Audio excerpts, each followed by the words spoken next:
thought we'd talk about Gabel's aftershaves. To start us off, all of the Gabel's aftershaves have a few things in common. One, they're alcohol based and they're very simple. They have very simple fragrances.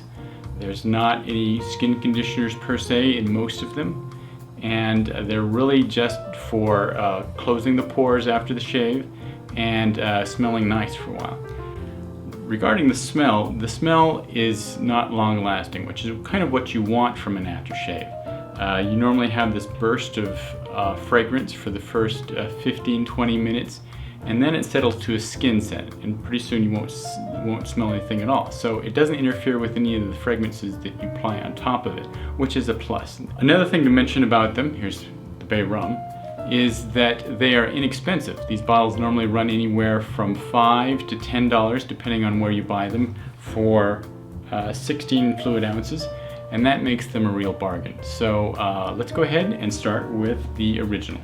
Now the original aftershave,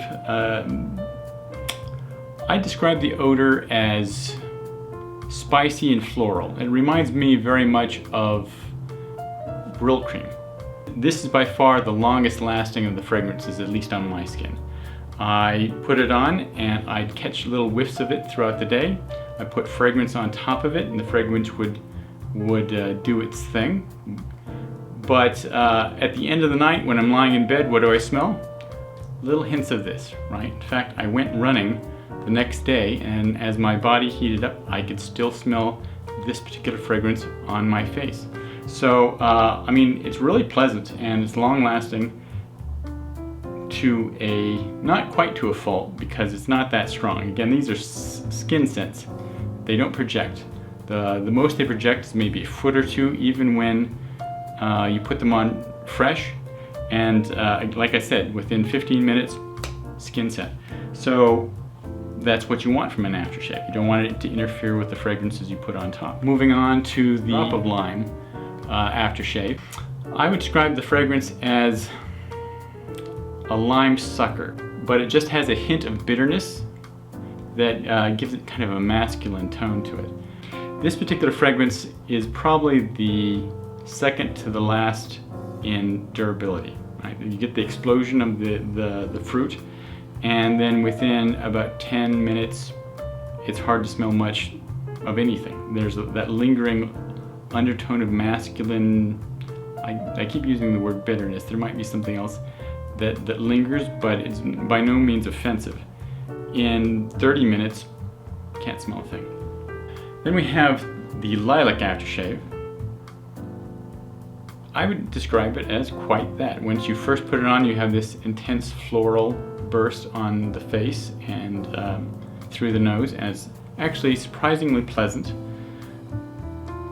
I would not describe lilac as a feminine scent. It's actually quite unisex. So the ladies, after they're shaving their legs, they can certainly put this on, and it will have a cooling effect and smell quite nice for, again, about 15 minutes. After the 15 minutes, it fades to a skin scent, which remains for, at least for my nose, about 2 hours. But it's, again, not strong, and it wouldn't affect any of the fragrances you should put on top of it. Then there's my favorite, the famous Gabel's Bay Rum. This is what my parents use all the time in their barbershop, so it brings back a lot of sentimental notions for me. But even without that, it's a great scent. I really enjoy putting this on. It, again, doesn't last very long. At about 15-20 minutes you can smell it. Then it becomes a skin scent, maybe lasts for an hour. I have at times caught whiffs of it a couple of hours later, but again, my nose is really sensitive and I don't go nose blind very easily, so I don't think that would be the case for most people. The description, of course, rum. One might say bay leaf. It reminds me more of cloves, which I really enjoy, and it has kind of a buttery undertone. Gabel's Bay Rum is by far my favorite of the bunch, and I use it quite often. The last one I want to talk about is the Gabel's Sta-cool aftershave. This one's actually surprisingly nice. I'd never tried this before, previous to this review. It is menthol, eucalyptus, without kind of freezing your face off. It's got a very gentle cooling on the skin after use, and it's remarkably pleasant. I think I'll be using this a lot more often. As I mentioned, the Gabel's brand has a lot in common, at least these 5 different aftershaves, and they're so inexpensive you could use them for more than aftershave. I enjoy using the original aftershave scent as a deodorant. You can use them as body wash. I've used some to deodorize my sink.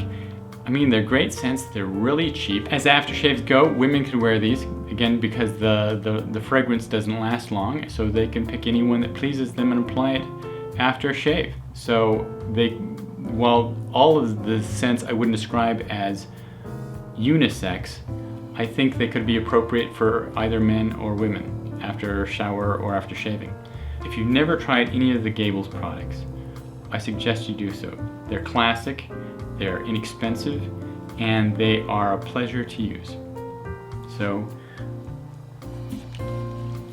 until next time, I'll see you later.